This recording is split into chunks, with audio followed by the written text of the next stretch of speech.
Paramashivoham Om Nithyananda Paramashivoham Om Nithyananda Paramashivoham Om Nithyananda Paramashivoham Om Nithyananda Paramashivoham Om Nithyananda Paramashivoham Om Nithyananda Paramashivoham Om Nithyananda Paramashivoham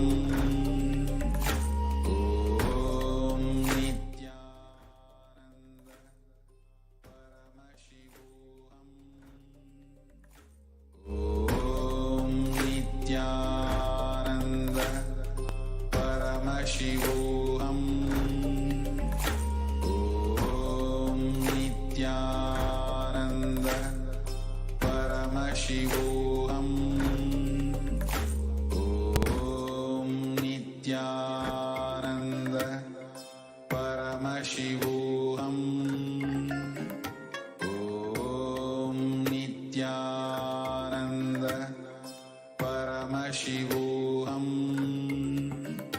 Om Nithyananda Paramashivoham.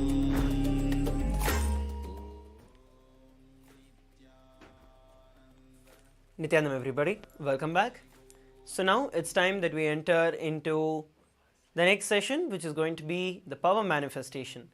I hope that each and every one of us had a beautiful time with the Nithyananda Yoga, where each of us manifested the 308 yoga asanas, where we get the entirety of the space of Paramashivoham physically in our body, where we experience Paramashiva physically in our body. So now let's enter into the power manifestation. We're going to be having 21 minutes of power manifestation. So the first round of power manifestation, we're going to be beginning with the power of third eye.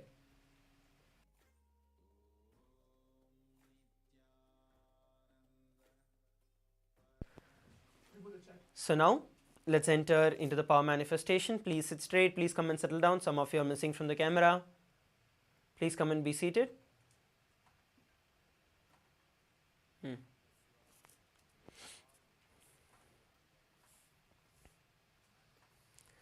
Please come and be seated. Let's begin.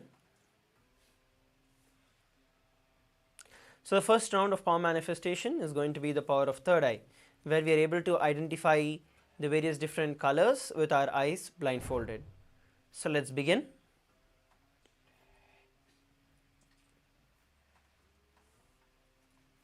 Please get yourself a pen and a paper. Please get yourself your eye bands and come and be seated.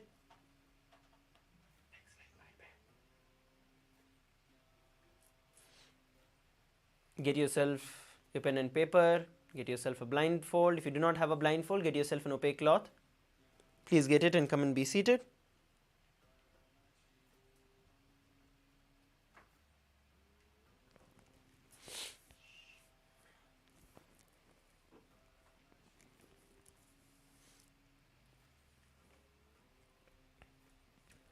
Yes, let's now enter into the power manifestation. We're going to be looking at the scriptural reference for this power of third eye.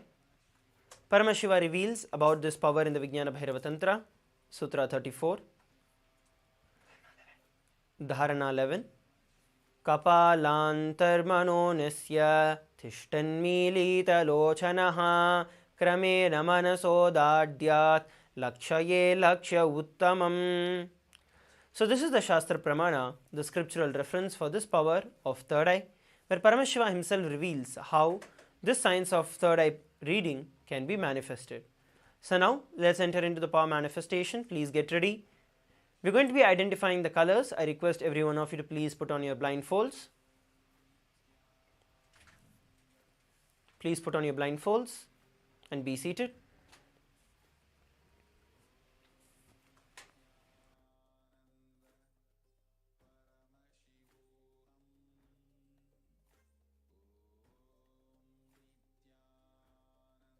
Yes. Please put on your blindfold.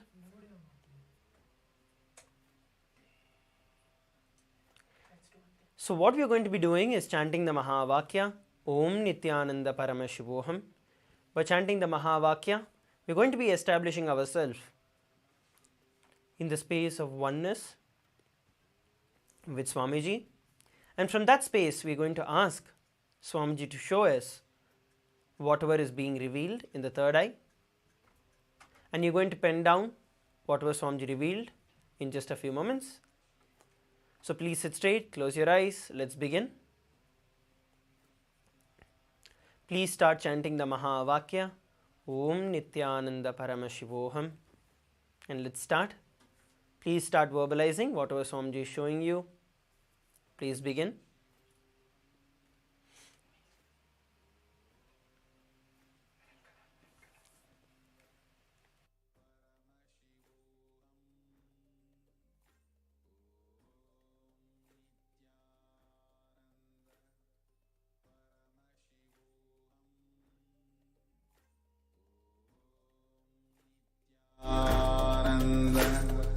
Paramashivoham Om Nithyananda Paramashivoham Om Nithyananda Paramashivoham Om Nithyananda Paramashivoham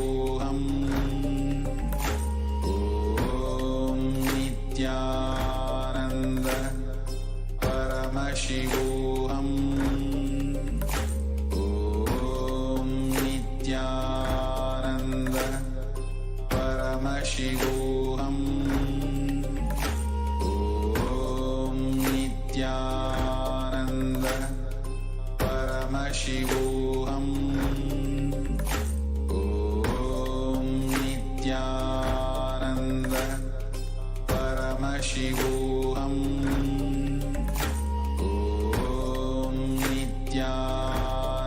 And the Mahavakya intensely. And verbalize whatever color you're able to see. We have a few more moments. Just ask Swamiji to show you. And whatever Swamiji is showing you, don't worry whether it is, you feel you're guessing it or you're not, you're having some doubts. Don't worry about that. Just verbalize whatever you're able to see. We have a few more moments before we verify the answer.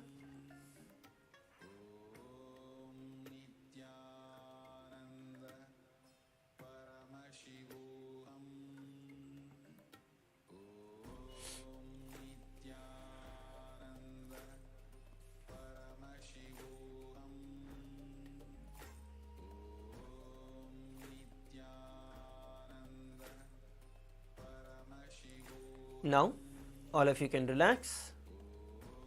Please relax and slowly open your eyes. All of you can slowly open your eyes.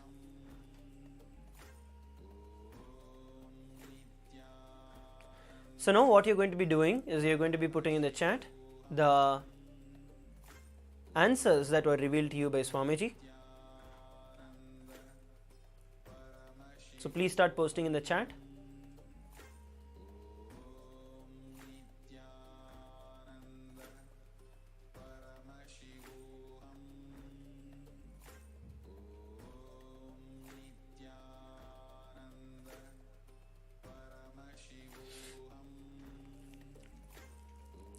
Then start posting. Please start posting. It can be multiple different things that Swamiji showed you. You do not have to restrict yourself to just one or two things. Whatever Swamiji showed you, just pen down as it is and post it. We're going to be verifying the answer in just a few moments from now. Yes, we have Daniel sharing purple. Let's keep going on. Rest of you can also share. Singaravelu is sharing blue color. Okay. Rest of you can also put. We're going to be verifying the answer shortly.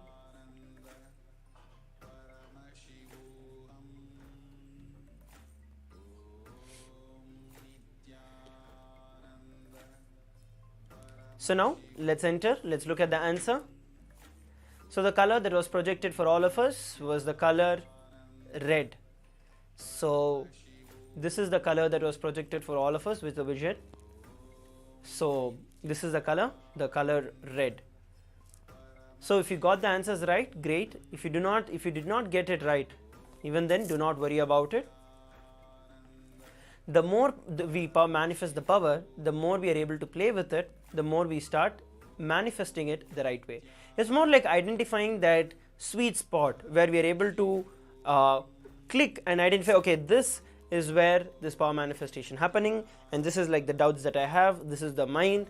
So the more and more you are able to manifest, the more and more you play around with this power, that is when you are able to manifest these Shaktis. So the color red was projected. If you got it right, wonderful. If not, let's now move to the next session, the next round of power manifestation. So now we are going to be projecting two different colors. So two different colors are going to be projected. So in this previous round we had one color. In the next round we are going to be having two different colors that are going to be projected for all of us on the screen. So I request all of you to sit straight once again, put on your blindfolds. You're going to start chanting the Mahavakya, Om Nithyananda Paramashivoham, and ask Swamiji to show you whatever is being projected on the screen, and start verbalizing as many as you're able to see. Do not restrict yourself. Let's begin.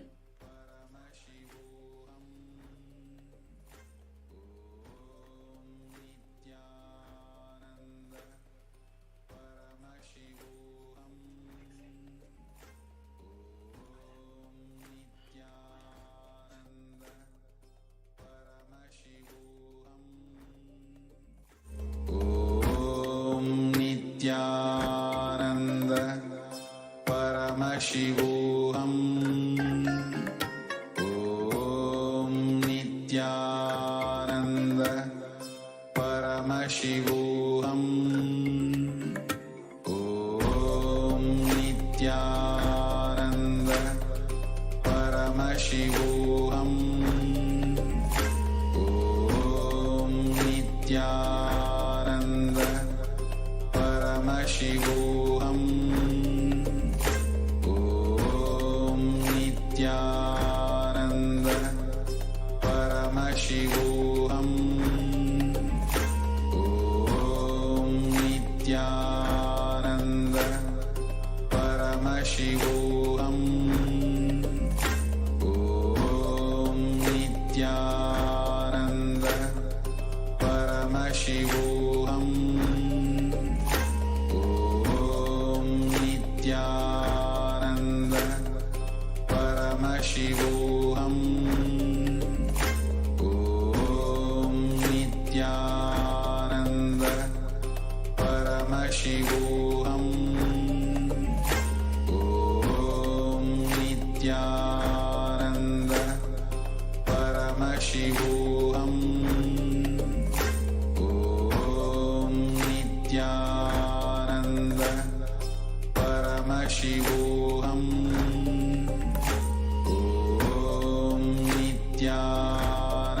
Nithyananda Paramashivoham.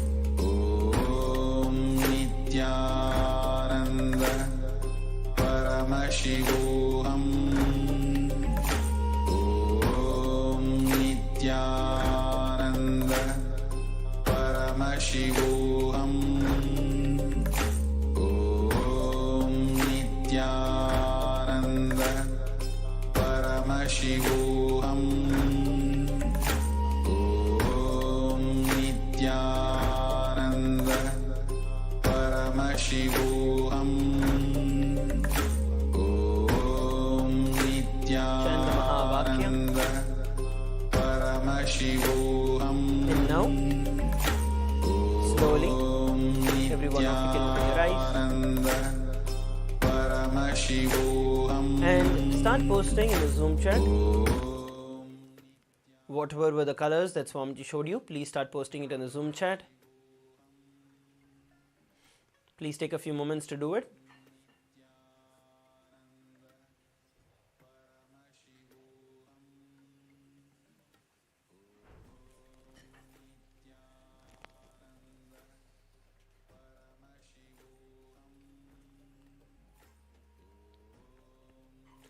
Please post whatever were the colors that were shown, or if you saw some other word, if you saw anything, any object, or even if you just saw darkness, just post it.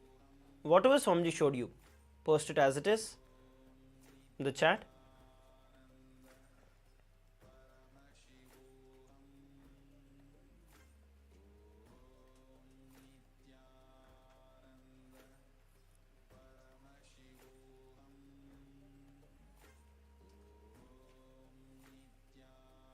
In just a few moments, we're going to be looking at the answer.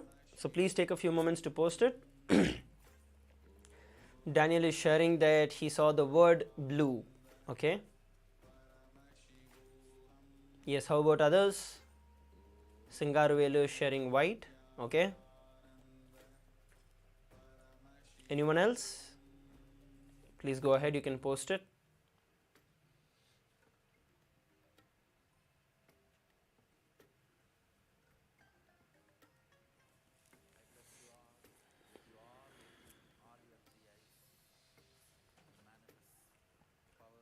The key behind this science of power manifestation itself is where you're able to chant the Mahavakya and how much you're able to establish yourself in the space of oneness with Swamiji.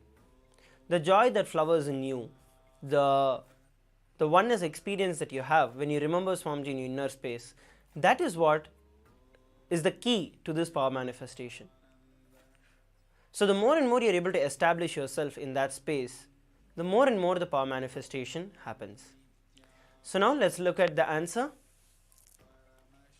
We're going to be looking at the answer. So we have the colors purple and pink. So the shades of blue, closer to blue I would say. And during the initial phase of it also had like the white color that was projected for quite some time, after which the colors turned blue. So yes, so the white is also right. So whatever you told, both of you have got the answers right. And the others who are also commenting, blue color is also right, purple is right.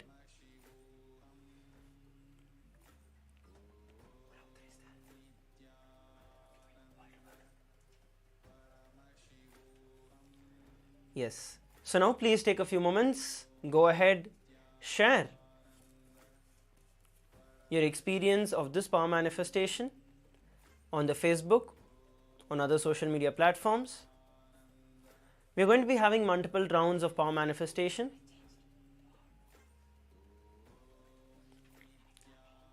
We are going to be having multiple rounds of power manifestation throughout the entire day. So now, please go ahead, share your experiences on the social media.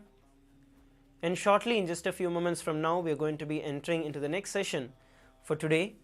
We're going to be blessed with the darshan of Mahakala Bhairava today. So we're going to be preparing ourselves throughout the entire day with the sacred truths, the secrets of death, of immortality, and the deeper science of life itself. So let us prepare ourselves to enter into that. Please take a few moments to share it, after which we're going to be entering into the next session.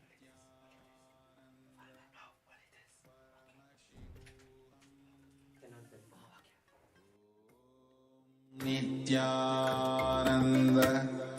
Paramashivoham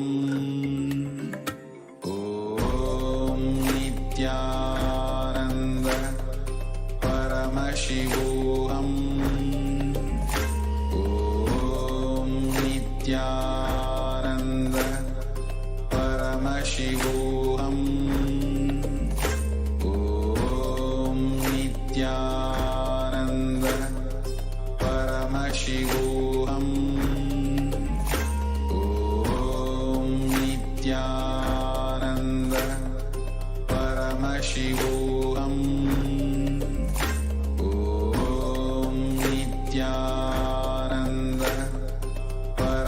Paramashivoham Om Nithyananda Paramashivoham Om Nithyananda Paramashivoham Om Nithyananda Paramashivoham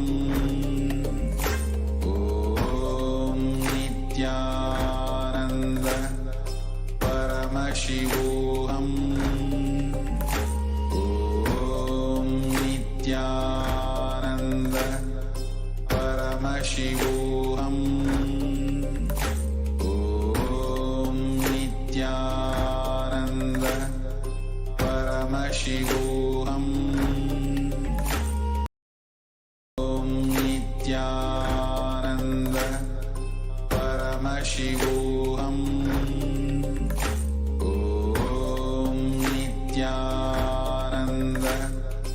Paramashivoham Om Nithyananda Paramashivoham Om Nithyananda Paramashivoham Om Nithyananda Paramashivoham Om Nithyananda Paramashivoham Om Nithyananda Paramashivoham Om Nithyananda Paramashivoham Om Nithyananda Paramashivoham Om Nithyananda Paramashivoham Om Nithyananda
अतीतं गगनसदृशं तत्त्वमस्याधिलक्ष्यम् एकं नित्यं विमलमचलं सर्वदी साक्षिभूतं भावातीतं त्रिगुणरहितं सद्गुरुं तं Namami. Nithyanandam, everyone. We welcome all the participants and every one of you here today for this very, very special day today. Today we're all having Bhagwan Kala Bhairava Murti as the deity. And we welcome every one of you for day 4 of Paramashivoham program. How are you all doing? Nithyanandam, Ma Donna, Ma Sandy, Ma Zanga, Ma Shangshui. Nithyanandam, there are so many of you, Ma Apple Low, and Ma Eleanor Mayer, Ma Hunui Wong, Andreas, Ma Andreas, Huinu Wong, Ma Devika Rani, Nithyanandam, Ma Heri Shlak, Okay, welcome to your day 4 of Paramashivoham. We welcome all the Sarvajna Pita Kartas, all the Sarvajna Pita manifestors sitting with us in Rajasabha room. Ma Prema Tavasi, Ma Jyoti Konda, Ma Nitya Naresha, Ma Yuchen, and Ma Jnana Pradata. We welcome every one of you that are here today. I think today is the day which, no matter how many times you attend, you never get bored of it. You can never get bored of it. The science itself is like that. Nityanandam, ma fenci wrong, ma jnana rupini. Nityanandam, I can see you in Chitsabha, the Sarvajna Pita Karta manifestors room. Nityanandam, ma, how are you doing? Are you enjoying the program so far? And I can also see Sarvajna Pita Yajaman, ma Nitya Kamakala Rupananda. Nityanandam. Both of you, Ma Jnana Rupini, Ma Kamakala Rupananda, you all also can interact with us in the chat. You can ask your questions. You can share your clicks with us through the program. So if you have any doubts as well, you can ask us. All right. So today the subject itself is such that no matter how many times you attend, you will never get bored of it. And especially if you are attending here for the first time, this is going to be a life-changing process for you. And today we all are going to be experiencing the conscious death process, where you come face to face with death. I know the word, especially if you have not done any programs and you're totally new, the word itself would frighten you, right? I mean, almost all of us have been through this phase. Literally, this word, death itself, frightens us. Today, Swamiji is going to be taking us all out of that fear, the fear of death that we carry inside us. And Swamiji is going to be guiding all of us, helping all of us to come out of that fear. Not just fear of losing your body, but also the fear of losing your loved one. Now, what would this in turn make you as? It'll make you so powerful, so loving, so compassionate, and make you come out of your fears, phobias. All the fears that we have, all are rooted in this one fear, the fear of death. Whether it is the fear of losing your body, fear of an accident, fear of losing your identity, at the core of all of this, the fears and phobias are rooted in this one fear, the fear of death. And today, Swamiji is going to be helping all of us to come out of that fear. Not just this, we're also going to be learning about the space of KAILASA, the space of Kala-Bhairava, the most ferocious and the most compassionate form of Paramashiva. I know it sounds very paradoxical. We're going to be learning about why he is the most compassionate and the most ferocious form. And we are also going to be learning the secret of how to manifest that space of Kala-Bhairavoham. That I am Kala-Bhairava through each one of us. And we are also going to be awakening the power of Akashic reading in us. What is Akashic reading? Whatever has happened, happening, and yet to happen. All these three are already recorded in space. We call it as cosmic archives. Everything that has happened, happening, and yet to happen. All these are recorded in the cosmic archives. The key to which is held by Bhagavan Kala-Bhairava. And Swamiji, as an avatar, can transmit that Shakti to each of us. And already successfully, there are many initiated Akashic readers who have been able to access these files. I mean, only with the view access though, not with the edit access, because the edit access is only with the avatar. And we are going to learn about this Akashic reading and awaken that power within us and we're also going to awaken the ability to handle large information. That is why the very first session is about Maharloka, where the Akashic records, the cosmic archives are stored, and we get the ability to access these Akashic records, the key to your future. And we are also going to be learning and understanding what is this Maharloka all about, and how can you reach Maharloka?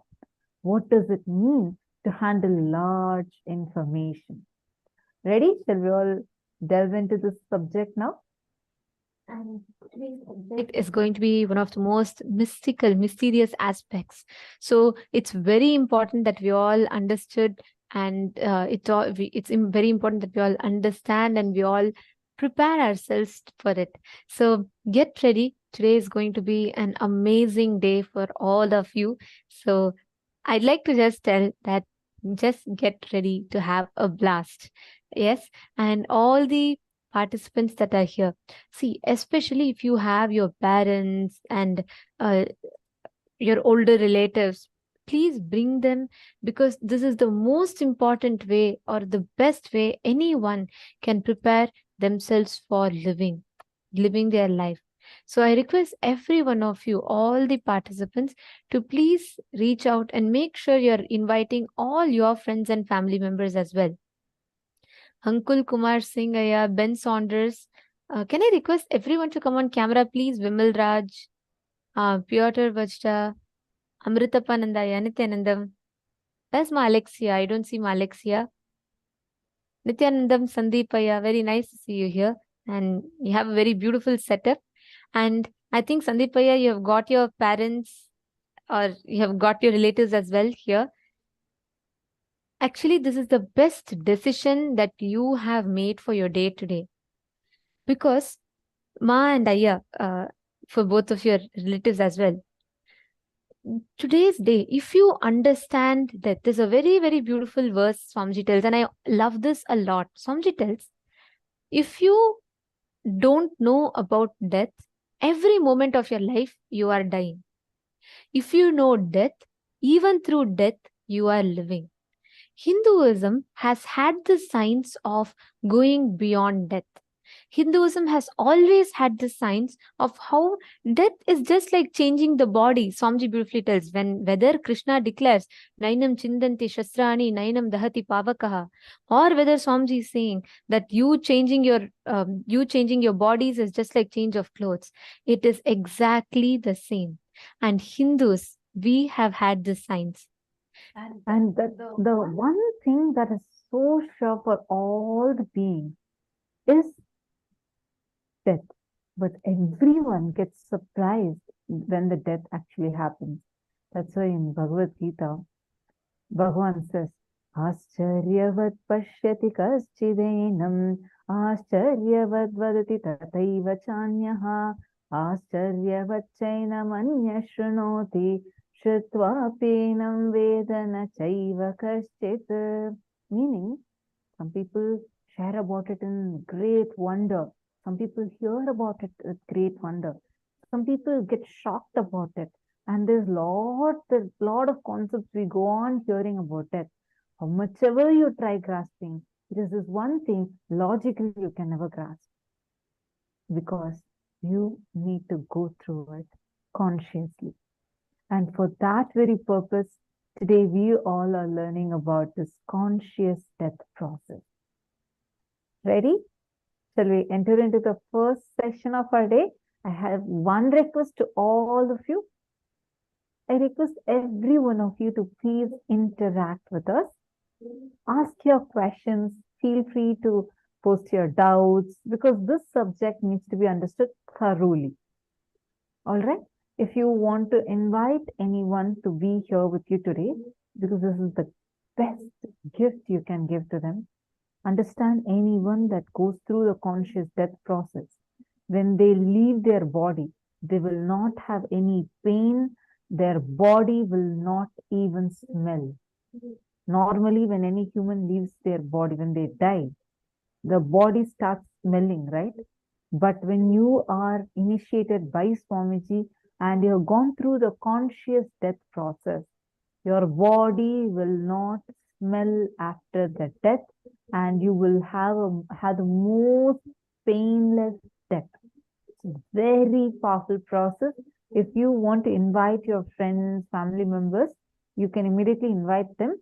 And do note, till now in the last previous seasons of Paramashivoham Level 3 or Paramashivoham program, you would have only done the conscious death process. This time though, we are having the Kala Bhairavoham initiation too, which would be making you come out of all types of pains and suffering with a ferocious declaration.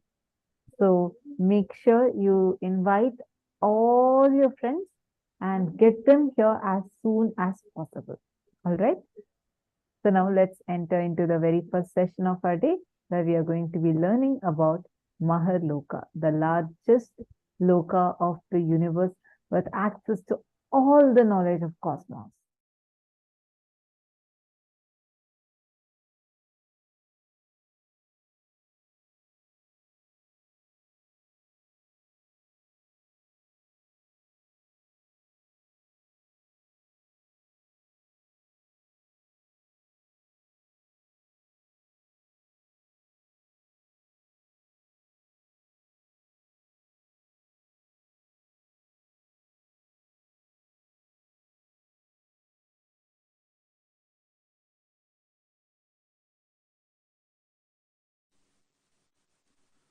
Suvarloka is like absolute peace and joy and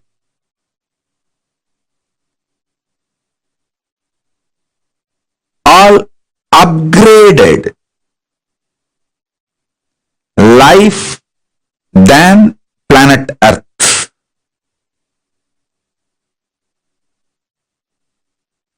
Maharloka is much higher than Suvarloka. Higher level beings go there. When I utter the word higher level beings, don't have self-doubt, self-hatred, self-denial, whether you are qualified, are you higher level being? Please be very clear. Let me make it very clear. Even if you have broken only one pattern due to the cognition, Swamiji is Paramashiva. He told me, so I will listen to him and break this pattern with this powerful cognition. Even if you have broken one pattern, it may be dropping non-vegetarian or dropping this obsessive compulsive disorder, or dropping the postponing pattern, or dropping the laziness in the morning, early morning laziness, or dropping your shyness, dropping your fear to speak in public, even any one pattern, if you have dropped, cognizing my Paramashivatva, because Swamiji is Paramashiva, I should listen to him than to my patterns. With this cognition, even if you broke only one pattern, you are qualified for the initiation. You are qualified to be airlifted, conscious lifted to higher lokas. You are qualified to be fueled, empowered with the Tejas, Ojas and Kundalini Shakti to get into the Swargaloka, Maharloka, Janaloka, Tapaloka, Brahmaloka, Kailasa itself, Mahakailasa itself. Above the Brahmaloka is Parandama, Vaikunta. Then above the Vaikuntha is the space where the Kailasa and above the Kailasa, Mahakailasa exists. So even if you have broken one pattern, you are already initiated. You have qualification to be fueled, empowered, awakened with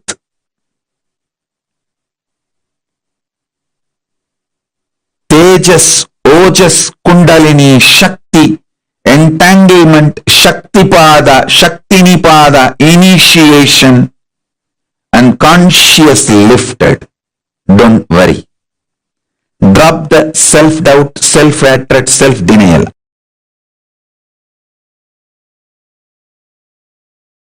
Oh, listen.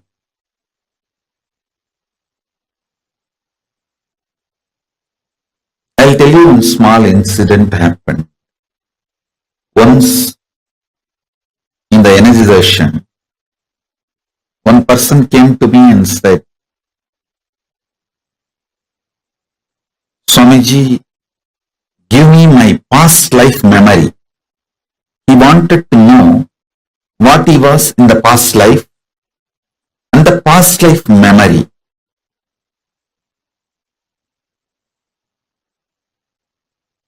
He has attended a meditation class. So end of the class, those days the physical energization. So it was a physical hug. He asked me, he wants to know his past life and he wants me to reveal his past life memories to him. I just asked him, today you did completion. He actually attended a program, so he was going through the completion session. He was just crying, pouring during the completion. I asked him, why were you crying? He said, all my memories from the young age, they were so heavy on me. I am not able to handle it. I laughed at him. He was maybe 40-year-old person, roughly 40. I told, just your 40 years of memory you are not able to handle. If I give you the past life memory, how will you handle? Don't you see you will go mad? He said, yes, Swamiji. And he just left saying, yes, yes, I don't want past life memory and all, you are right. And he left. I want all of you to know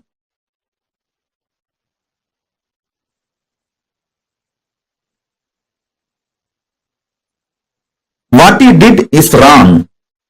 Listen carefully.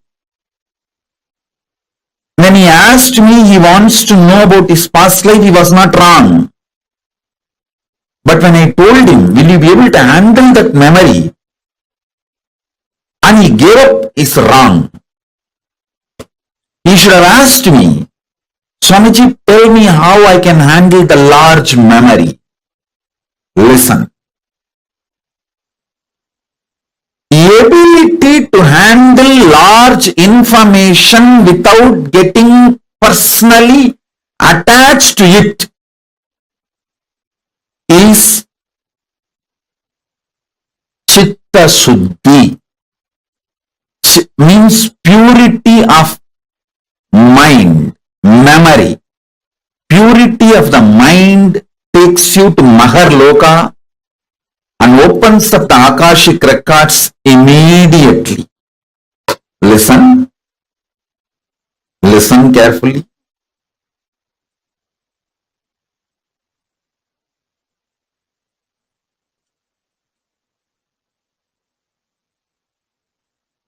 I am not teaching you any self-development shit. No, I don't believe in that. I am teaching you method to connect with Maharloka. Maharloka means Mahaloka. that largest universe and have access to all the knowledge of cosmos. Listen, but I am not teaching you completion for any frictionless existence. I am teaching you completion to connect with Maharloka,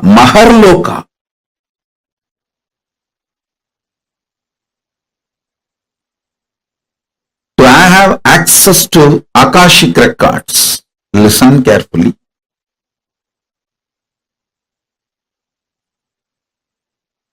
Understand?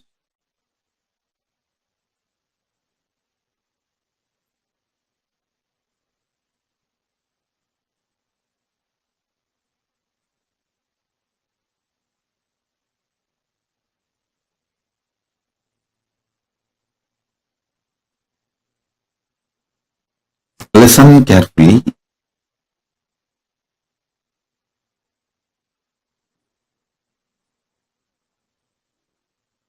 Handling large amount of material information without personal attachment to the information is chitta suddhi.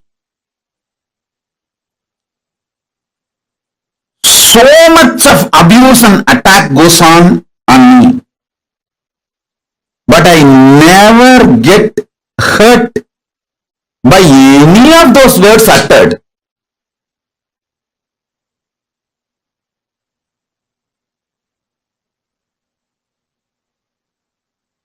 So much people praise me. Oh, you are Paramashiva, you are this, you are that. I never get attached or get elated by the words they utter. I simply see how each person can be helped from the level they are. Understand? How each person can be helped. My mission is very clear. Make your vision for life clear. Do not allow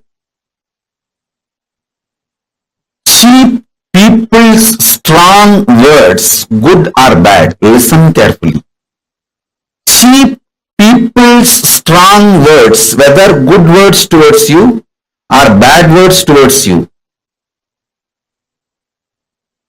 do not give respect for it.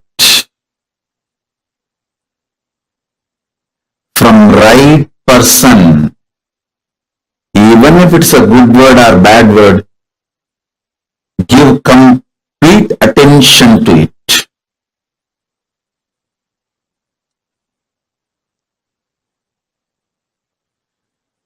Let me repeat.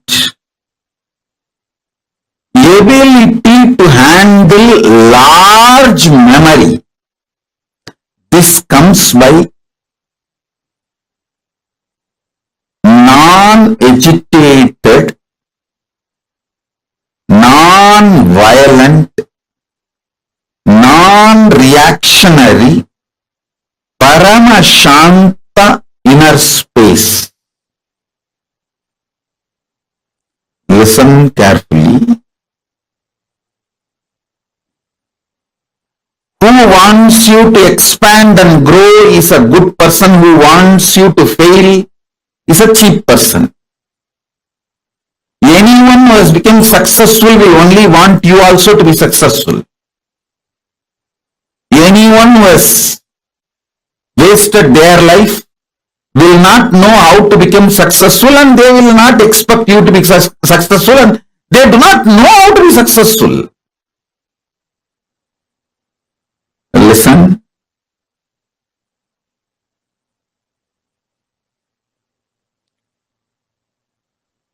More and more peace inside you, more and more past memories will be awakened.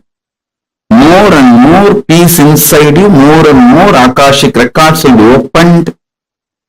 More and more peace inside you, more and more Maharloka will open. All of you take only one decision. Every day your sleeping time should be the time for deep completion. See, before falling asleep, if you develop the habit of doing completion for 20 minutes, 30 minutes, till you fall asleep. Even if you are tossing on the bed, just practice completion, do completion. Your breathing will be aligned towards deep sleep and you will fall asleep. If you do completion and fall asleep, the peace inside you will become like a, how the ice becomes intense spatika. Same way the peace inside you will become paramashanta.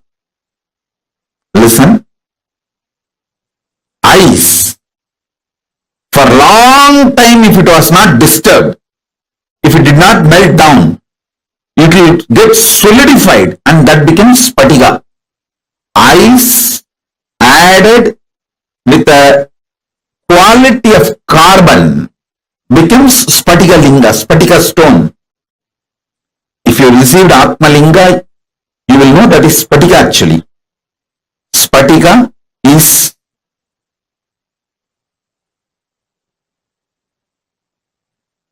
mix of ice and carbon. The right proportion of ice and carbon is spatika. Listen. Ice getting solidified becomes spatika. The peace getting solidified will become paramashanta.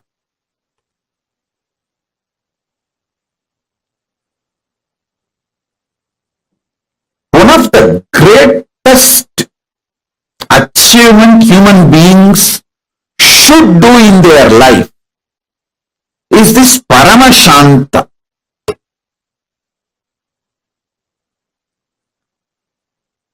Nothing in this world can be equated to paramashanta.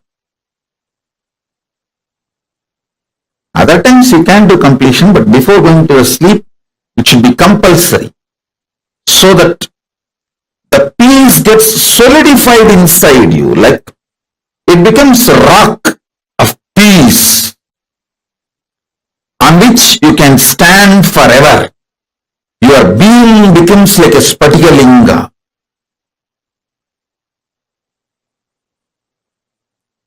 Now whatever I introduced about Akashic records and Maharloka, please type. Then I will take you to the next step. Oh, listen. I will repeat again. Listen. Whenever the memories come up in you, when you get personally attached to it, you flare up. One bad word uttered by your father or mother or uncle 10 years before, still you flare up and suffer for it. Listen carefully. One disrespect done to you 20 years before in some friends meeting or family gathering, even now you remember and flare up. This is what I call getting personally attached to memories. I'll tell you one story. When you hear somebody else got disrespected, you don't flare up. But when you feel people who are your own or you are disrespected, you just flare up. This flaring up due to personal attachment reduces your ability to live. Listen carefully. Your freedom is not your ability to physically travel where you want. Your freedom is your ability to mentally travel freely without getting agitated by your inner violence and personal attachment with memories. Listen. This is the right definition of freedom. Freedom means your ability to travel freely, mentally, without getting agitated, suffocated,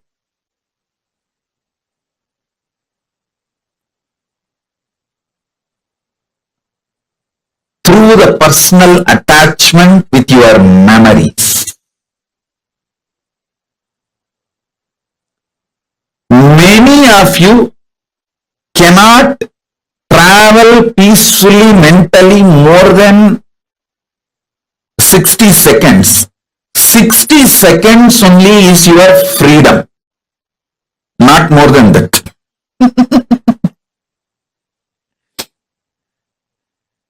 How many of you are understanding what I am saying? 60 seconds is your maximum freedom. Actually, the freedom should not be calculated in the length, but it should be calculated in the time. Freedom should not be calculated in meter, kilometer, unit. It should be calculated in the second, millisecond, minute unit.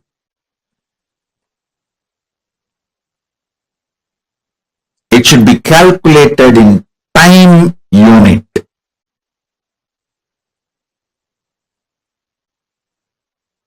How many of you understand this? Every second, minute, third minute, you get agitated, irritated, reaction starts inside you. Whether you get triggered from outside or in your own memories trigger due to your personal attachment to your memories. Past informations triggers. How many of you understand that?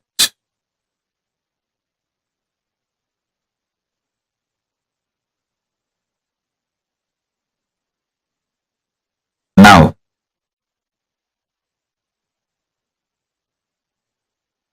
all of you take a few minutes and type what I explained now. Your freedom should be measured on time, not on meter. It is not your ability to move around. It should not be measured by the ability to move around, number of meters, kilometers, all that. Your ability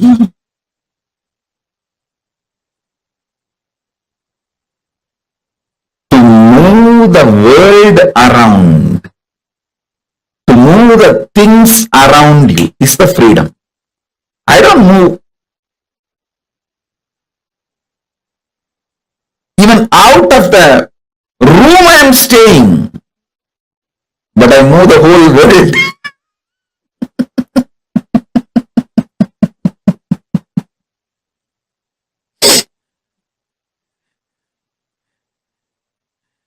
So, freedom should be measured not on meters but on minutes.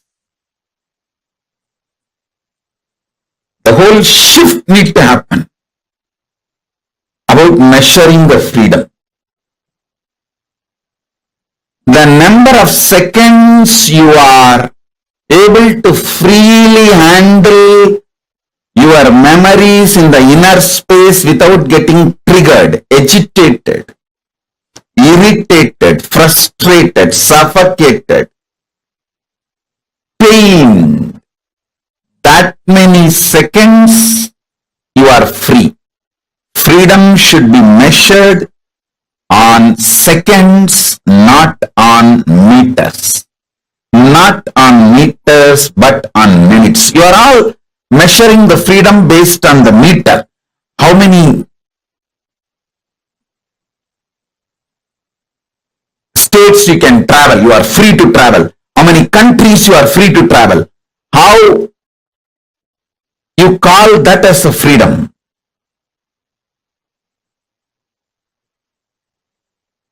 Actually, the real freedom is ability to freely handle all the memories without getting agitated, angry, triggered, powerless, pained, frustrated. That's exactly, precisely freedom. Listen, all of you now sit casually. See, actually switch on the timer. If you have watch or timer, switch it on. Sit casually and see how many seconds you are able to sit without getting irritated or agitated by some memory, something inside, without getting powerless. See, powerlessness, pain, agitation, irritation, without having any of the trigger, reaction. How many seconds you are able to sit, just see, and then put your timing now. Put your freedom minute, the freedom unit in minute. Let's see. Let's measure each one's freedom. If you understand what I am saying, this freedom, then you will be able to understand the Pusalar Nayanar story. The great Nayanar who built Shiva temple in his inner space, for which Paramashiva attended, rejecting the stone temple built outside by the king of Pallava Vamsa. Pallava king built a huge stone temple. Shiva told, your Kumbhabhishekam, you postpone it because I have to attend the Pusalar's Kumbhabhishekam, who built temple in his inner space. If you understand this concept of freedom based on minute and Pusalar Nayanar story, you will be able to understand very well why Paramashiva decided to go to Pusalar Nayanar's inner temple.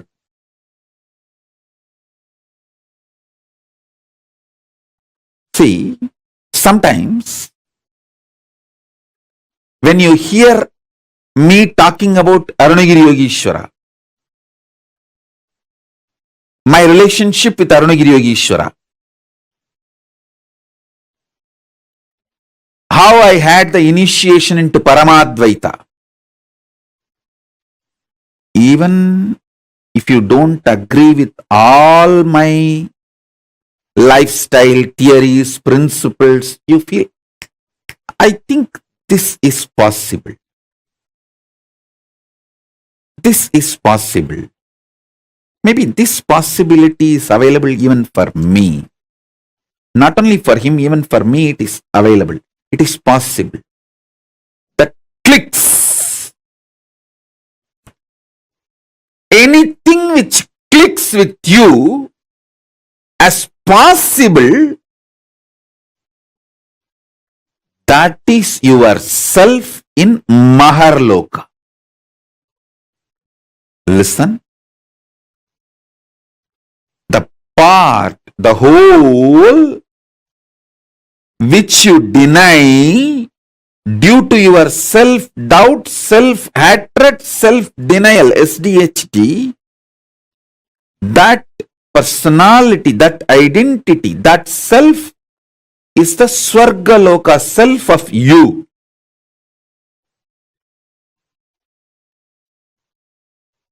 When I describe my higher possibilities, if it clicks with you, I feel this is possible even for me.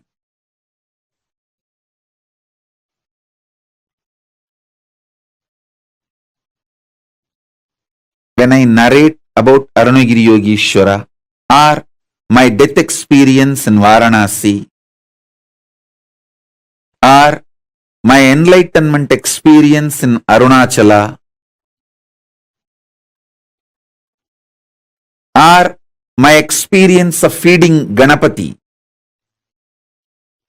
how many of you feel, this is possible even for me?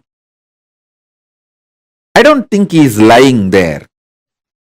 He may be doing many things which I may understand, may not understand, but he is not lying there and he is not telling lies. This possibility exists. Even I feel it is possible for me. How many of you click with those possibilities? Raise your hand. If it clicks with you, that personality, that self of you, which clicks with the higher possibility, is your identity, your self in Maharloka, Mahaloka.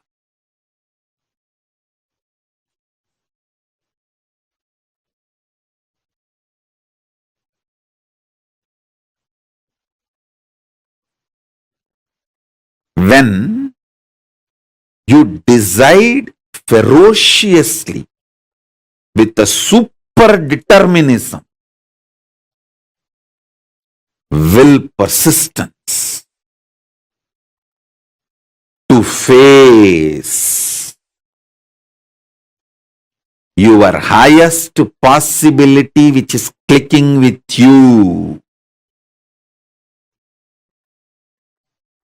you manifest yourself, you face yourself spontaneously in Maharloka.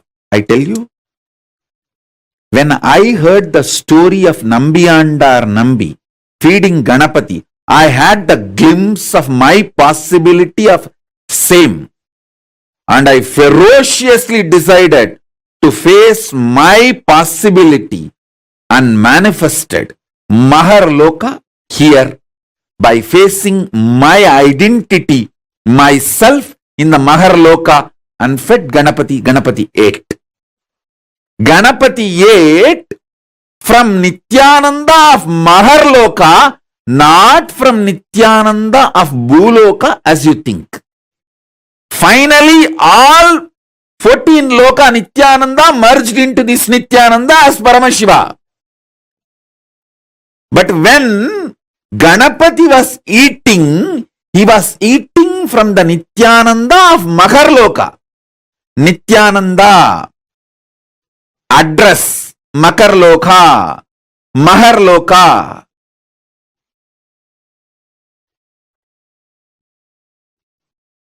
Nithyananda who stays in Mahaloka, from his hand Ganapati ate. Not the Nithyananda whose ration card address is Bhuloka. The beauty is that Tiruvannamalai is such an amazing cosmic airport. You can just beautifully slip, go up, come down very smoothly. The whole ecosystem's chemistry is that. Nithyananda staying camped at Mahaloka fed Mahaganapati. So understand that.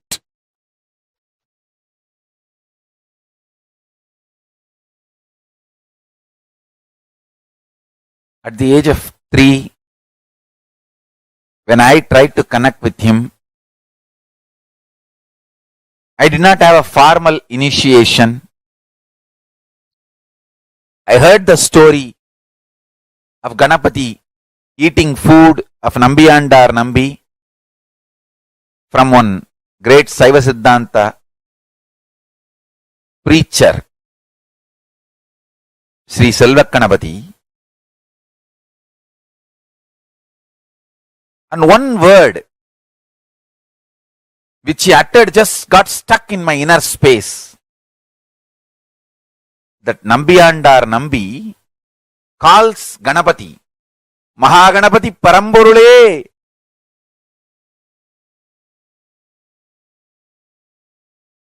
வந்து என் பூஜையை ஏற்று உண்ணமாட்டாயா? That calling, the way Selvaganapati described, he is such an amazing teacher and preacher.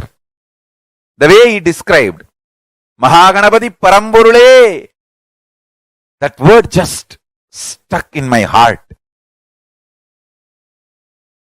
I came home and started doing the same. Of course, I did all my drama with Ganapati. I had many days playing with him, and it is not that day one he immediately ate. All that is different. All that I have described detailed 3-4 times in earlier satsangs. Please watch those satsangs to know the whole story.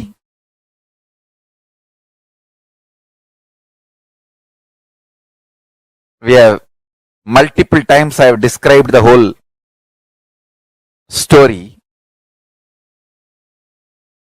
One thing I did with all my sincerity, I called Mahaganapati Paramburule.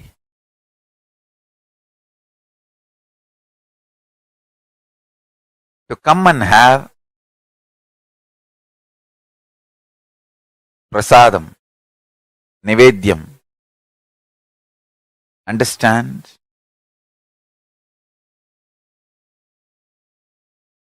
As I described in the earlier satsangs, when he ate, not only he gave me the Savigalpa Samadhi experience, he gave me such powerful experience of Nityatva. He opened the doors of Nityatva for me.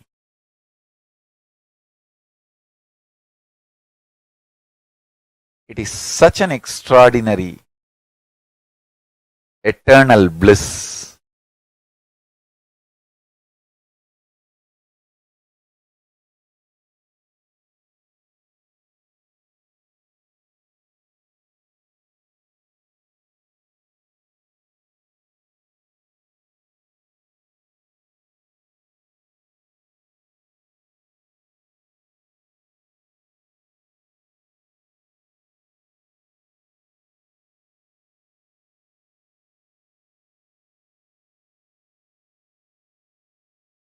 Listen.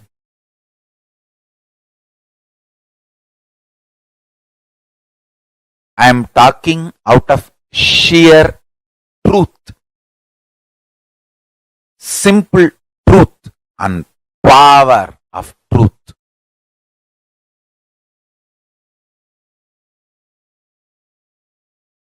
Nityatva dimension exists. Mahaganapati will open the dimension for all of us.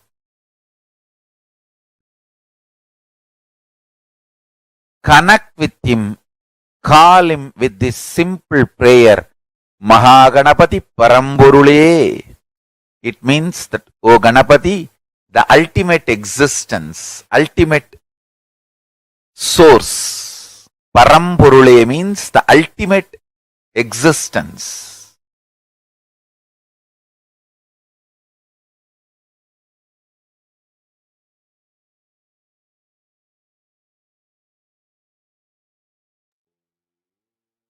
So beautifully Swamiji explained about how with will persistence, when you decide the strong decision in your inner space, your decision to expand your inner space accommodates a large amount of information in you. Your resistance to expand your inner space, your resistance to store large amount of memory in you is nothing but your resistance to expand your own consciousness, expand your inner space. What did you all understand from this session? What did you all understand as Maharloka? Can I request everyone to please share? What did you understand as Maharloka? Come on, all the participants that are here sitting with us now, I request every single one of you to take a few minutes and post. What did you understand when Swamiji is saying Maharloka? What did you understand by that? Did you all understand the explanations Swamiji gave about how a participant, and he asked Swamiji what his past life was, and the revelations Swamiji gave to us from that? How him saying that, okay, you know what, if I don't know, then maybe I can't handle large information. Can I request all the participants, come on, please type and post it here in the chat. Vigyan Chapainaya and Nitya Bhaktaya, Sunitikanandaya and Sandeepaya. Can I request all of you take a few minutes and post in the chat, what have you understood so far?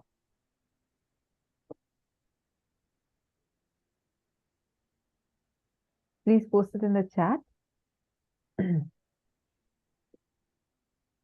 Ben Shenfongson.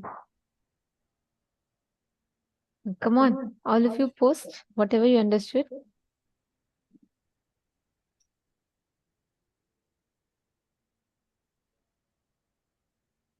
Please type fully what you have understood so far and post it here in the chat.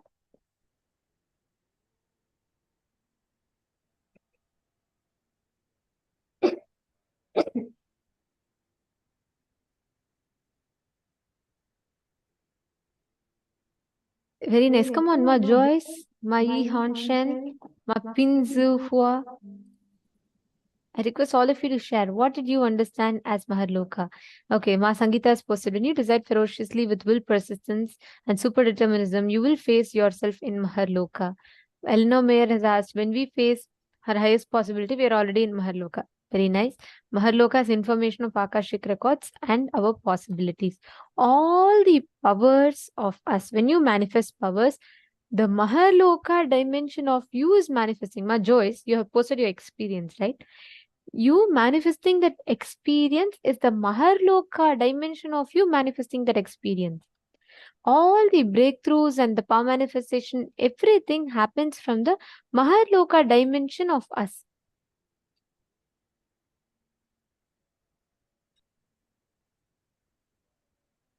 So you have to raise in completion to get there. That's right, Masunya Rao. Swamiji told, right, when you bring that tremendous completion and unclutching in you, your ability to digest large amount of information happens.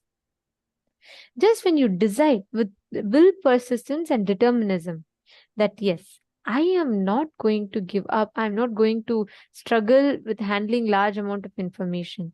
If you just decide and do it, that is enough. That's all.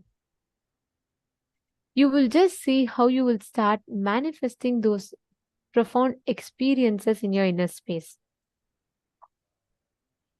Okay, so now let us understand what is this Maharloka and how you can live, cognize, internalize this truth and apply it in your daily life.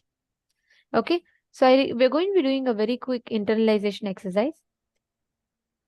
Okay, Sandeep Aya has posted, whenever I click with breakthroughs, I am connected to my identity in Maharloka. That's right.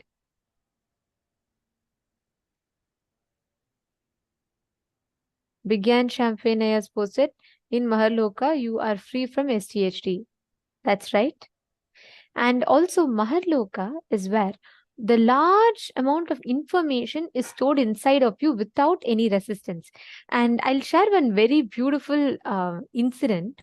So there was once Swamiji was, when Swamiji is physically in Bangalore, right, Bidadi, Swamiji will every day go to rounds. So we all know, all those who are residing in Adinam, everyone will know, if it is morning, the moment earliest, like to rise will be Swamiji. Swamiji will be the first person. He'll morning he'll start early in the morning. He'll go rounds, and he'll go department by department, and Swamiji will be first hand checking what is happening, whether whether people are getting the food, whether the library is functioning properly, is it maintained properly. So one day when Swamiji was doing these rounds, we all Gurukul kids happened to be in one of the in the library halls, and Swamiji happened to pass by, and he had just walked into the library as part of his rounds. And naturally, when Swamiji sees Gurukul kids, he will always spend time with kids, right? So Swamiji came and sat down with us, and Swamiji was talking to all of us, and he was revealing something. It was a very fun conversation. And in between, Swamiji had called the librarian, and Swamiji said, "Can you get this book?" Swamiji mentioned a particular book, and Swamiji said, "It talks about this subject. Can you get this book?" So these libraries will have like these rows of shelves with books, orange color shelves with complete books in it fully on both sides. So the librarian said, "Yes, Swamiji, I'll look for it and get it." Okay, he goes to look for it. 10 minutes passes, 15 minutes pass by, 20, 30 minutes. It's almost an hour, and still this librarian and a team of sannyasis have not returned. It's not just the librarian, along with him, a group of sannyasis went. And Swamiji, like, he's talking to us, and he keeps asking in between, is the book there? Is the book there? And then they're like, yes, Swamiji, we're almost getting it. Then Swamiji asked finally, what is the problem? Then they said, Swamiji, I don't know where that book is. And that book is not there. Then Swamiji just laughed, and Swamiji said, is this all the problem? Then the librarian was like, Swamiji, I know thoroughly the whole library. I am here the full day. I'm not able to find it. Then he even started having a doubt if that book even exists.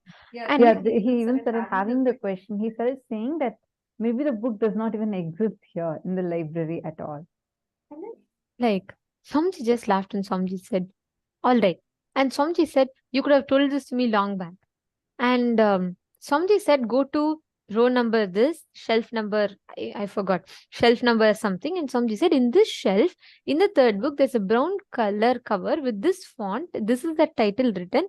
In that, go to page number, let's say 236, fifth paragraph. This exact thing is there. You will not believe. 1 hour of finding of a huge group of sannyasis could not find. The moment Swamiji told, the librarian had to just walk up to that place, go open that shelf, pull up that book, open the page number, and exactly it was there. Swamiji taught us a very, very beautiful lesson through that. The moment Swamiji said, it is like librarian who spends his full time in the library, who is supposed to be knowing end to end of what is happening in the library fully. He did not know where the book is.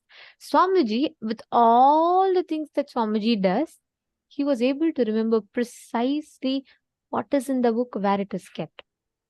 Swamiji told all of us Gurukul kids there. He said, every human brain can store 250 ships of information. Like, let's say, if you fill 250 ships with books, how much information it will have? That much information one single human brain can store. Actually, experiences like this, like almost all the sannyasis will tell you, because this keeps happening again and again. Same way, I remember once some darshan was going to happen, and Swamiji actually tells, like we mentioned earlier, right? Like every darshan, every session that Swamiji wants to offer to people, Swamiji will always pull out the exact apta pramana, means the references of people who have lived this time and from scientific researches from the ancient times. And Swamiji will pull out the Shastra Pramana, scriptural references. And only with all of these and testing it on himself, he'll give us any sign. And for every darshan, like people just know that Swamiji is giving the darshan, but the background work Swamiji does for the darshans, like even choosing the exact mantras or the processes, everything, there's like a lot of research Swamiji does. I remember once Swamiji had mentioned about Virinyana Sambandha.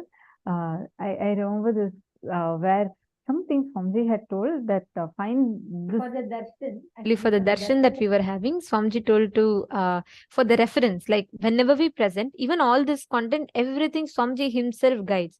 So for that one thing, I still remember it was for Sundareshwara Paramashiva Sahitya Samadhi Darshan, and Swamiji told how Tirunya Sambandar Paramash, it is part of the 64 Leelas, like how we have 64 forms of Paramashiva. There's a set of Leelas, the 64 Leelas of Paramashiva. And we are like trying to search. Swamiji even said, go look at this book. There's a particular book in this shelf in Adi Kailash, in this particular library. Just go and look at it. And we got the book, and first we were like searching for the book. First we were trying to say that, oh no, we are not able to find that book at all. Then Swamiji said, Swamiji get the exact reference. Swamiji even described the color of the book, everything. And then finally the team found the book in the exact place Swamiji said. And then we were thinking, okay, so then we were like looking at the book. It's a thick book. So we started like reading it, and then we said, Swamiji, this reference does not even exist in the book. And we even started saying that, no. We even started having doubts in the history. So we started saying, no, this time period is different. So this time period is different. So probably this is not even part of the 64. And it was really the whole thing and our great logic. See, Swamiji tells something. And when Swamiji tells, he knows already what is that, and he tells us, and we just have to do it. But no, and I had a very different logic. And I was like, Swamiji, no, I don't think it is there. And I got such a doubt. After Swamiji said, actually, it is there. Then I went back and I said, no, I don't think it even exists. I don't even think it's counted as part of Paramashiva's Leela. And I was trying to teach history back to Swamiji. Then Swamiji beautifully said that he told, go to this book. Till then, we could actually not find the reference, the story, exact story. We could not find it. And when Swamiji said, and Swamiji actually told, go take this book, this page number, it is there. After Swamiji told this, the last time Swamiji said the exact page number, when we went, pulled up the book and opened the page, in that exact page number, we saw this reference as part of the Tiruvalyadal of Paramashiva. And the most like how she's mentioning, Swamiji told the exact, like clearly, Swamiji said, go here, look here, you'll get this. Like so precisely. And Swamiji said, like, just look at this particular page number, it will be called with this title. And how many years before this book came? It was many years before, and Swamiji had not even looked at that book after that. Swamiji, when with all the other things in the books came, Swamiji just picked up the book and Swamiji glanced through it. That's it. And Swamiji remembered up to the page number, up to even the title of the chapter, and said, "This is what it is called as." It was like, wow. See, we keep seeing this dimension of Swamiji so many times. Even same thing with Tiruvannamalai. There was this Annadan happening, and Swamiji personally micromanages these Annadans, where we serve people every month. We serve people around 1 million, almost, it easily reaches about 1 million people every month. We serve 1 million people almost, and we give like free food. That Aushad Annadan, if you have been knowing, Swamiji serves 11 items per plate, like 11 different items, and all of these made of Ayurvedic herbs. Not just they're organic, they're also made of Ayurvedic herbs. So the moment someone eats it, they even get healed from any illnesses they are suffering with. So such like, and apart from that, Swamiji gives them gifts, and Swamiji takes care of the sadhus, and so he personally micromanages them. And there was a team that Swamiji is micromanaging. Swamiji is saying, okay, you guys go look here and set this place up. Make sure it is comfortable for people to come and take waters. And Swamiji is to that level, actually. Swamiji checks. And Swamiji said, okay, go here, make the RO water continuously available for people. So the whole setup was going on. And the administrator of that place who lives there, who has been there for last so many years, and he was telling Swamiji, only these many doors are there. I think it was 3 or 4. He told only these many doors are there, and I'm so sure the door that Swamiji is telling does not even exist. And Swamiji has not been to that campus easily for more than last 5 years. This person administrator is saying, no, Swamiji, I'm very sure this particular door that Swamiji is referring to, I've been to this place every day, that door itself does not exist. Swamiji said, no, go to this place. It's a big campus. So Swamiji said, totally these many windows are there, these many doors are there, and you go and stand in, like Swamiji gave a direction, like northeast kind of a direction. Swamiji said, go stand here and go, there will be a tree like this, and right next to that there is a door. Make sure that door is locked. And this guy, the administrator, he was saying, no, Swamiji. And then Swamiji said, go and check now. He goes and checks exactly like how Swamiji said, it was there. Like the ability to handle the information. God, it's like the memory power that Swamiji has. And remembering to the micro details, Swamiji will know which door has the carving on it, which door is made of chettinad, like the chettinad door. Like it's the kind of memory Swamiji has, the ability to handle large information is just like, wow. This is exactly what will happen to us when we cognize, when we understand and go beyond the signs of, go beyond the fears of death that we all carry. Now, let us all manifest this experience as powers. Listen very carefully. Today, all of us are going to be manifesting the powers of Akashic readings, means ability to see the past, present, and the future. Okay, and now we are all going to be entering into the power manifestation. Can I request every one of you to please bring your Atma Murti and keep the Atma Murti in front of you for the power manifestation? If you have the Atma Murti, please keep the Atma Murti, and if not, I request every one of you to please get the Atma Murti. You can print the Atma Murti. For this particular power manifestation, I request every one of you to have the Atma Murti. And now we will be having Ma Nitya Shambhavananda, who is going to be guiding us through this power manifestation. See, listen very carefully. When you understand, yesterday we all learned about time, the 7 dimensions of time.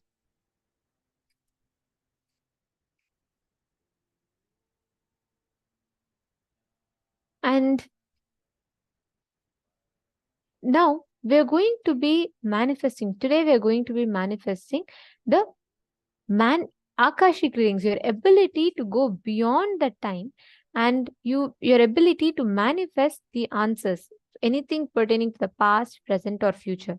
See, if you understand this Maharloka correctly, you will understand the science, exactly how this works. You all can see here.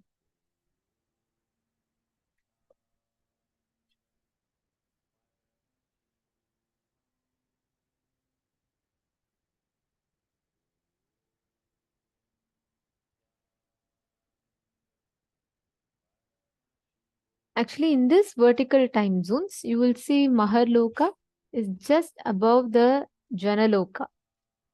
And the beings that don't have self-doubt, self-hatred, and self-denial will go there.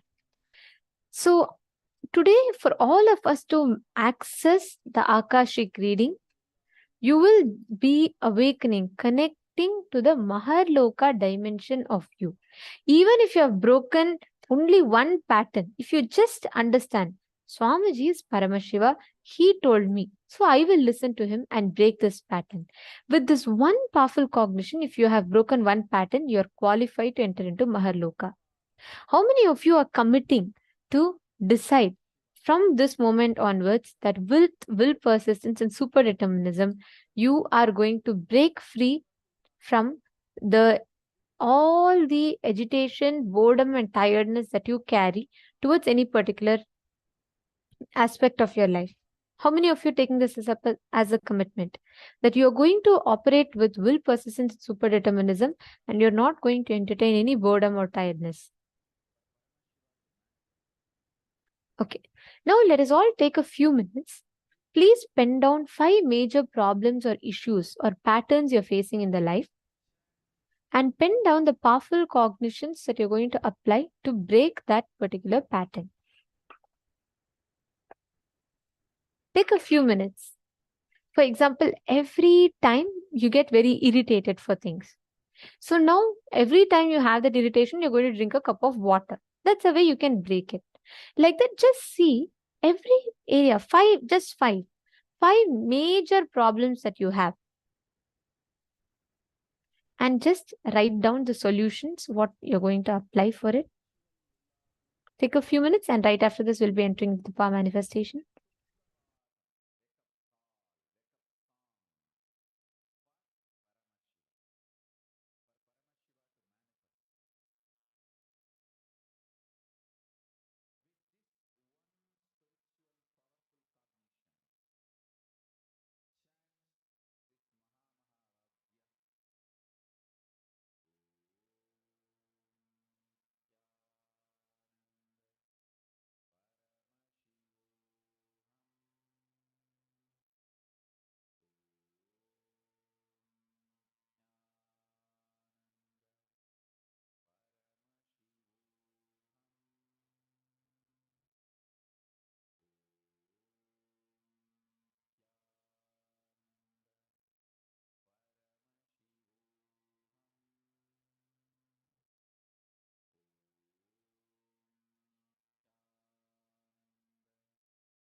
Yes. Now you all can please relax.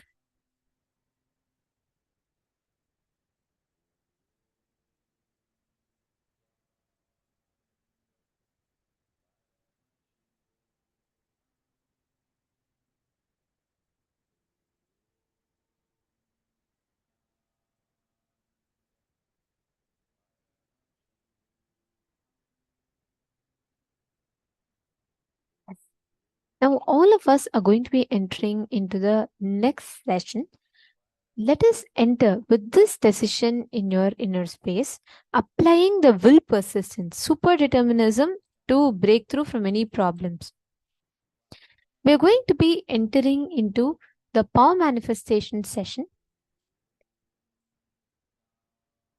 Today, all of us are going to be manifesting the power of Akashic readings.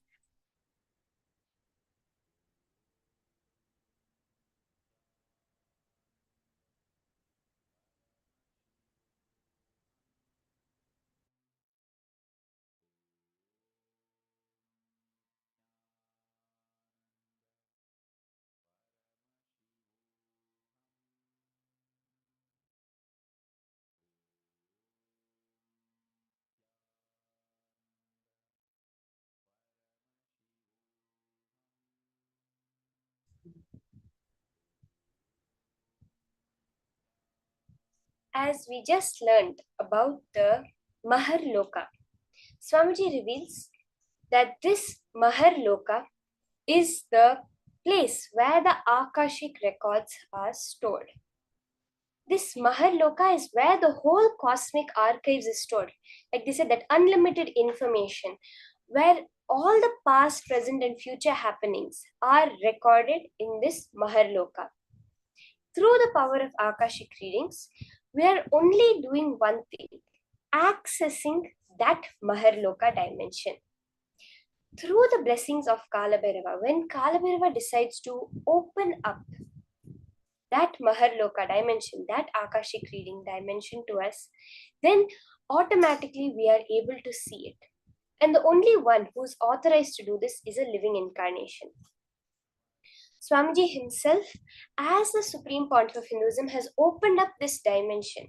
As an incarnation of Paramashiva, has opened up this dimension of Maharloka for all of us to be able to access the Akashic records. The Shastra Pramana for this power of Akashic reading is from the Vijnana Bhairava Tantra, Dharana 61, Sutra 84.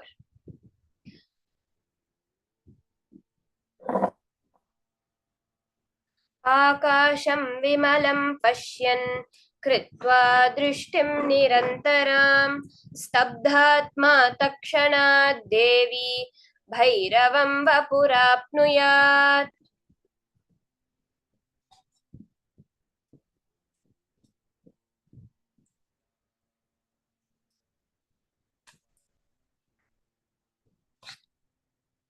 The meaning of this verse, Bhagavan Paramashiva says, looking at the spotless infinite etheric space, the Akasha, beyond the sky and clouds, one should fix one's gaze from the third eye without blinking continuously and make the body and inner space steady and motionless. In that very moment, O Devi, one attains the nature and powers of the infinite space, Bhairava.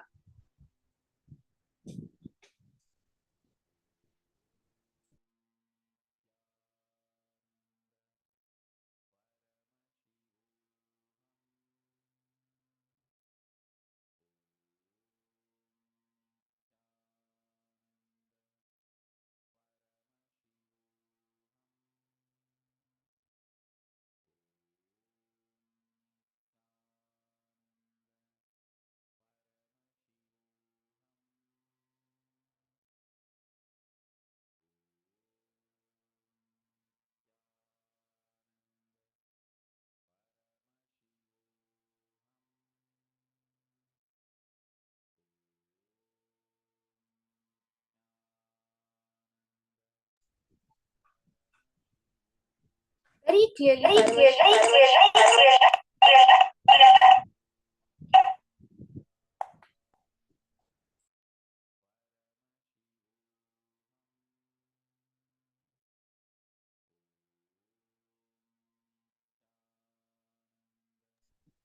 Sorry for the technical glitch. Very clearly, Paramashiva is giving us the signs.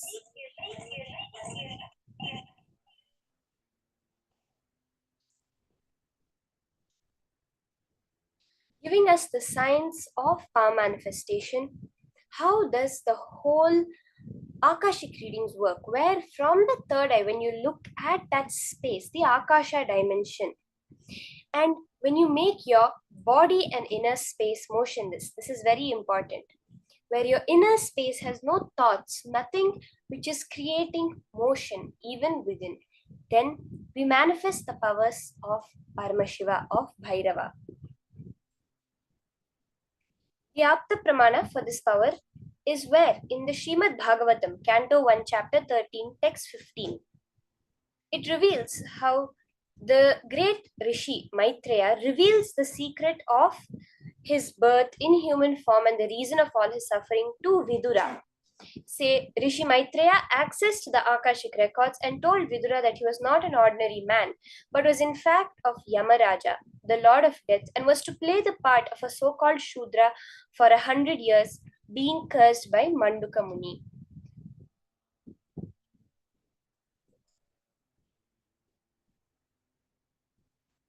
The Atma Pramana for this power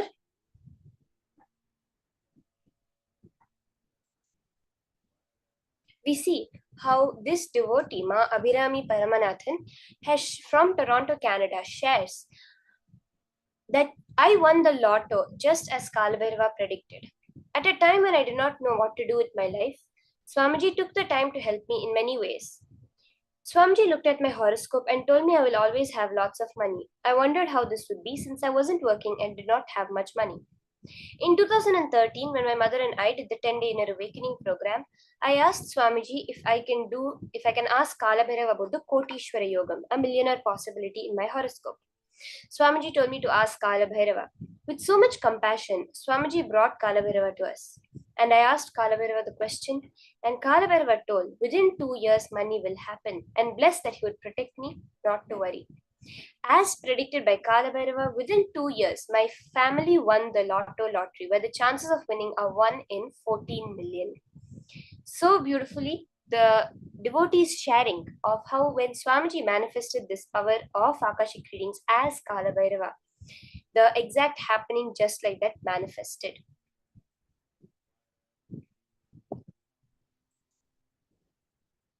Now, the first round of the power of Akashic readings, we're going to start with identifying the details about an object. We're going to be starting with connecting to a partner. Let's all start with connecting to a partner. We have to understand this power of Akashic readings very clearly. During this power of Akashic readings, it's a much, much higher level power than all the other powers we would have done until now. Akashic reading power is directly accessing the Akashic records. So when you're doing this power, you're going to keep a Atma Murti, a photograph of Swamiji in front of you. Can I request all the participants to start? Keep an Atma Murti in front of you. A image, a form of Swamiji. On this Atma Murti, you're going to be reading the Akashic records. Very clearly, you're going to see the colors, the images, the words, letters appear in golden letters on the Akashic, on the Atma Murti. This is the Akashic records, where on the Atma Murti, very clearly in golden lines, in golden letters, you will see the answer.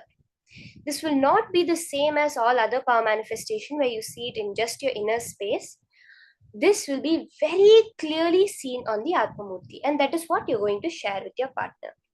So let's take a few minutes and connect to our partner.